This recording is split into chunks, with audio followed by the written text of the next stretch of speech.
Ассаламуалейкум, құрметті мұсылман жұртшылық.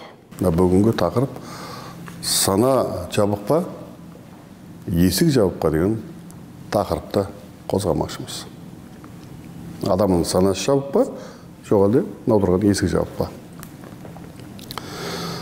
Бұны кейбір мамандар былай дейді. Адам өзінің миына сене бермеу керек дейді. Адамның өзінің санасына сене бермеу керек дейді. Өйткені сана адамға көп нәрсені бермейді дейді. Ол исламда да бар нәрсе. Өйткені адамда тек сана емес, адамда рух бар, адамда жүрек бар, адамда нәпсі бар, адамда тағы басқа нәрсе де бар. Ал енді миға келсек, мидағы мәліметтер келсек, информациялар келсек, олардың барлығы жиналған информациялар. Оны қазақ айтады, ұяда не көрсең, ұшқанда соны істерсің дейді. Ұяда не көрсең, ұшқанда соны ілерсің. Yani адам баласы жас кезде нені көрсе, өскеннен кейін ол тек соны істегісі келіп тұрады. Одан басқа нәрсені істегісі келмейді. Өйткені оның сенімі ұяда көрген нәрсені ғана сенеді. Басқа нәрсеге сене алмайды. Енді осыны кейбір ғалымдар былай дейді. Ол нәрсеге адам баласы сене бермеу керек дейді. Ол сенің жас кезіндегі информациялар миыңда бар, оны бір пайдалан дейді. Бірақ өскеннен кейін ол оған нәрсеге мидағы бар нәрсенің бәріне сене бермеу керек дейді. Өйткені адам баласы кәмілдікке жеткеннен кейін, бір кәмілетке жеткеннен кейін, адам баласы өзі ақ пен қараны ажырататын жасқа жеткеннен кейін, солардың барлығын өзі ақылымен, басқа өзінің рухындағы ақылымен, жүрегіндегі ақылымен саралау керек дейді. Яғни адамның санасында ақыл болған секілді, нейрондар болған секілді, адамның жүрегінде де ойланылатын ақыл бар. Міне ендеше адам өскеннен кейін дейді. Ол өзінің қоршаған ортасындағы нәрселермен қалып қоймау керек дейді. Қоршаған ортасындағы нәрселермен егер қалып қоятын болса, ол ары қарай жылжымайды, ары қарай өрмейді, сол күйінде қалып қоя береді. Мысалға, жас кезінде белгілі бір техникалар болды. Ал кейін енді 40 жылға келген уақытта жаңа бір техникалар шықты. Жаңа бір нәрселер шықты. Енді сен соны пайдалана алмасаң, оған бір бейімделмесең, онда сен өмірдің нәрсін қоғамның ағысынан кейін қалып қоясың да. Міне сол секілді де адамда өзінің миға, адамның рухы дейді, өзінің миына бағынбау керек дейді. Яғни адамның рухы сырттағы жаңа нәрселерді, өзінің рухы жаңа нәрселерді өзі ойлану керек дейді. Онда біздің исламда оны жүрекпен ойлану керек дейді. Пайғамбарымыз саллаллаху алейхи вассаламда егер бір нәрсені білгің келсе, истафта қалбақ, яғни жүрегіңнен сұра дейді. Жүректен қалай сұрайсың? Жүрек саған не дейді? Жүректе айттық, бағана 40 мыңнан астам нейрондар бар. Ақыл бар жүректе де, сол жүректің ақылына салсаң, ол жүрек саған басқа нәрселерді айтады. Өйткені адамның санасы ол бір компьютер сияқты. Ол бар нәрсені алады да, жазып алады.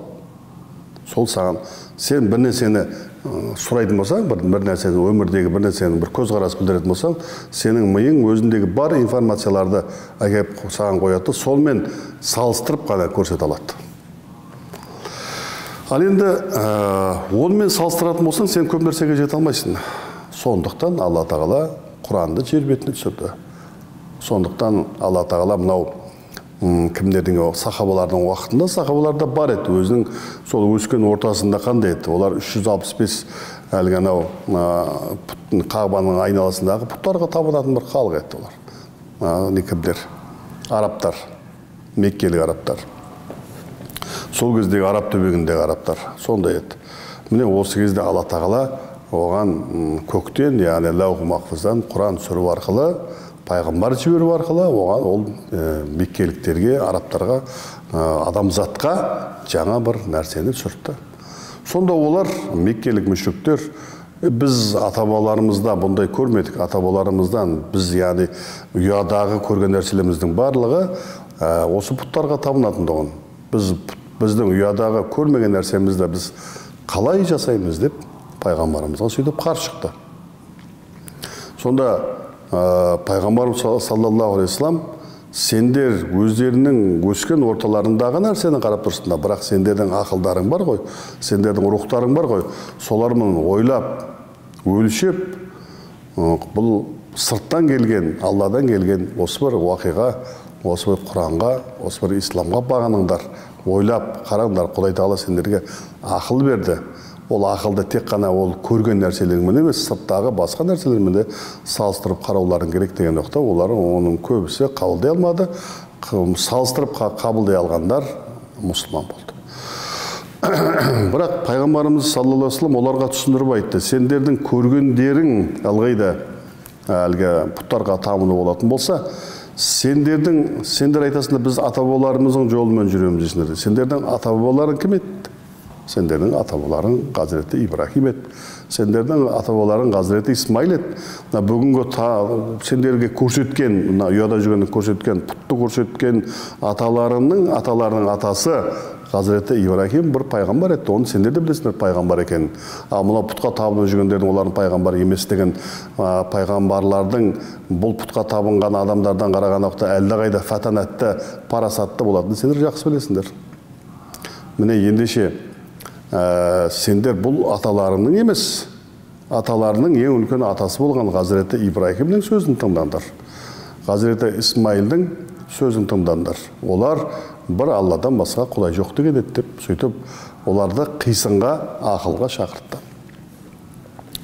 Міне ендеше құрметті ағайын, өмірде де, мына өмірде де бір кәсіп болсын, бизнеспен болсын, бір жаңағындай тағы бір өзің мақсатқа жетуіңде өзің ақылыңды пайдаланбасаң, одан кейін ең басты мәселе Алладан келген, бізді жаратқан, Алладан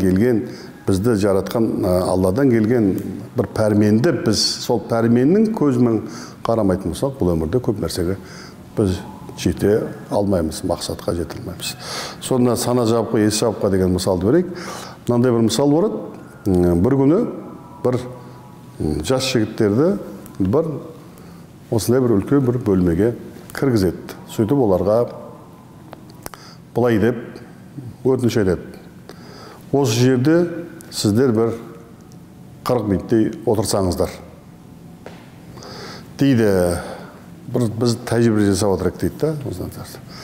Егер арасында бір қысылғандарыңыз болса, ұнамаса шығып кетсеңіздер болады деп айтады. Сөйтіп алып келген кісілер мынау есіктен, осы сияқты есіктен сыртқа шығып кетеді. Есікті жауып кетеді. Содан бірнеше минут өткеннен кейін сол жас жігіттердің арасындағы бір жігіт, бір 20-30-дағы жігіттер ғой, сол жігіттердің біреу орнынан тұрып, мыналар есік жауып кетті ғой жаңа, бірақ кілттеп кетіп пе, құлыптап кетіп пе, құлыптамаған ба екен, соны бір көріп қайтайыншы деп барып, есікті барып тартып көрсе, есікті кілттеп, құлыптап кеткен екен ол әлгі адамдарда. Яғни олар 40 минуттан кейін келеміз деді ғой. Сосын тартып көреді да, жабық екен ғой дейді, үндемей орнына келіп отырады. Одан кейін жаңағы сырттағы кісілер ішке бір түтін жібере бастайды, аздап түтін жібереді. Ол түтін іштің бәрін қапырық қылып, әлгі бір түтін иш сияқты адамға бір мазасыздық бере бастайды. Сөйтіп отырғандар мазасыздана бастайды. Енді адам мазасы болғаннан кейін шығып кету керек қой. Мазасы болады соған. Сен біреу қинап отқан жоқ, басқа отқан жоқ. Шығып кетейін десе, неге шығып кетпейді? Олар айтып кеткен тұғында, біз 40 минуттан кейін келеміз деп. Сондықтан солар соны күте бастайды. Енді 40 минуттан кейін келмей шығып кете салмай ма? Шығып кете салайын десе, әлгі жігіт орнынан тұрып барып есікті ашып көрген тұғын, олар шығып кеткеннен кейін, сон 1-2 минуттан кейін ашып көрген тұғын, сол кезде есік құлтаулы болатындығын, кілттеп кеткен болатындығын, сыртынан кілттеп кеткен, тарс бекітіп кеткен. Оның бәрі отырғандардың бәрі көрген. Сондықтан бұлардың ешқайсысы ана жерде мазасызданса да орнынан тұрып кетпейді. Неге? Өйткені арасындағы бір жігіттің сол есікті барып, тәжірибе жасап, ашылмайтынын құлттап кеткендерін көздері жеткен болады. Сода 40 минуттан кейін кісілер келеді. Сөйтіп қалай, рахмет сіздерге, қалай мазасызданған жоқсыздар ма дейді. Отырғандардың барлығы, иә, мазасыздандық дейді. Сұрайды, егер мазасыздансаңыздар, біз сіздерге айттық қой, шығып кетпесін. Шығып кетулеріңізге болады, егер мазасыздық, жайсыздық болатын болса деп. Сосын олардың барлығы бір ауыздан айтады, иә, біз шығып кетейін деп едік, бірақ мына жігіт барып есікті барып тартып көріп еді, иә, мен тартып көрдім, есік құлтаулы тұр еді дейді. Сосын кейінін біз барып шығайын десек, есік құлтаулы тұр ғой деп, кілттеулі тұр ғой деп, біз шықпадық дейді.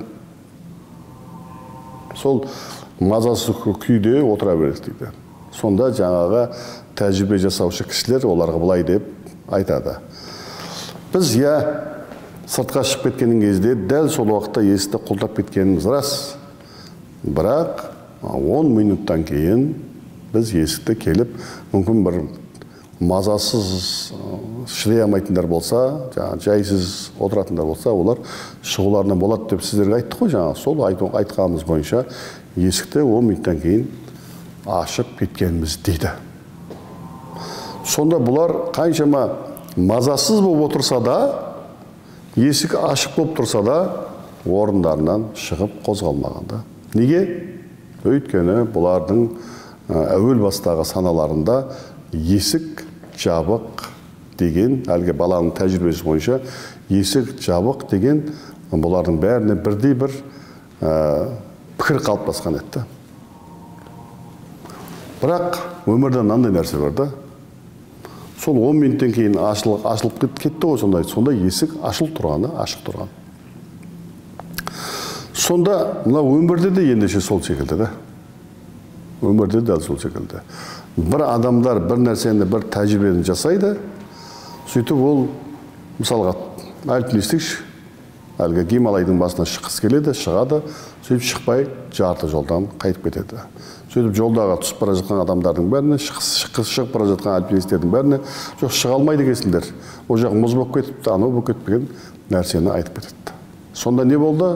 Шығып бара жатқан әлгелердің бәріне оларға негатив болды дағы. Сендер шыға алмайсыңдар, мен тәжірибені жасап көредім деген бір түсінік пайда болды. Яғни мен есікті ашып көрдім, жабық екен деген түсінік пайда болды. Біреулердің ондай нәрсеге жете алмайсың, мен тәжірибе жасап көрдім, ол жақтың бәрінде ондай нәрсе болмайды деген сөздің бәрі ендеше оның барлығы салыстырмалы нәрселер екен да. Алла тағала бір есікті жапса, басқа бір есікті ашады. Кейде бір есікті жабады, керісінше бір жағынан 10 есікті ашып қояды. Кейде адам болады өзі, бір нәрсені көресің, сол бір мақсатыңа жете алмайсың да, қарайсың, есік жабық тұр да. Ары бері ұрасың, есік жабық, содан шыға, сол нені шығып кетесің, ол ісіңнен, жұмысыңнан шығып кетесің да. Сөйтесің да отырасың, бұл мен жұмыстан шығарып жіберді, анау болды, мынау болды. Яғни есік жабық тұрмыз да. Бірақ Алла тағала ол жақта жапқанда саған не деп тұр? Алла тағала саған басқа бір есікті, үлкен бір есікті ашып, соға қарай, сол жаққа қарай жүр деп тұрды Алла тағала. Яғни ол жерде саған өрінбейсің, сен ол алатында алдың болды.